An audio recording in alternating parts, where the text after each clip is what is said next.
The issue of impeachment has divided the Democratic Party and the Democratic presidential field. But what are Democratic voters themselves saying? Our CBS News Elections and Surveys Director Anthony Salvanto took a look.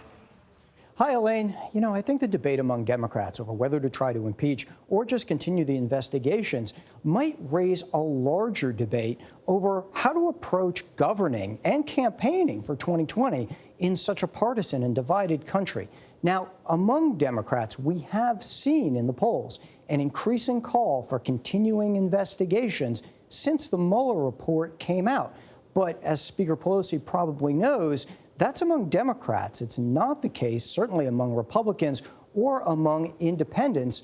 And the majority of the country has said they'd like Congress to move on.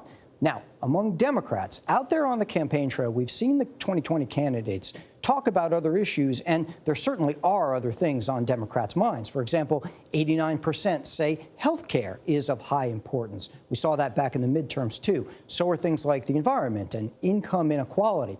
But on the more broad point of whether to try to compromise with Republicans or try to defeat them at the ballot box, we asked Democrats where the party should be spending its energy. And maybe no surprise, a majority said defeat Republicans, but it wasn't everybody. It's still almost 4 in 10 who say that they should try to compromise. Now, we've seen that before in past campaigns. Consider back in 2008 when then candidate Obama talked a lot about trying to heal that red-blue divide. And even last time in 2016, you'll recall, then candidate Trump talked about being a deal maker, maybe trying to bring two sides together. So there could be that appeal, but are Democrats in the mood for it this year? Well, if you look by ideology, it's the moderates who think that there could still be room for compromise, but the very liberal, and the kind of folks who tend to turn out in primaries, by the way, are much less so. Then we asked, well, do you think you're optimistic or pessimistic that the parties can even come together?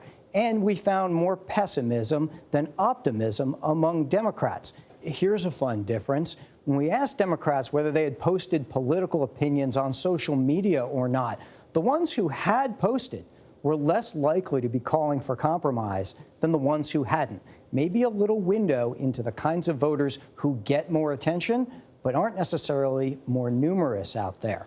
So, Elaine, big differences perhaps in approaches to how to campaign and what to look for in a divided and partisan country. Watch the campaigns, watch the candidates' tenor of their rhetoric, watch how they talk about those kinds of broad issues as we go forward.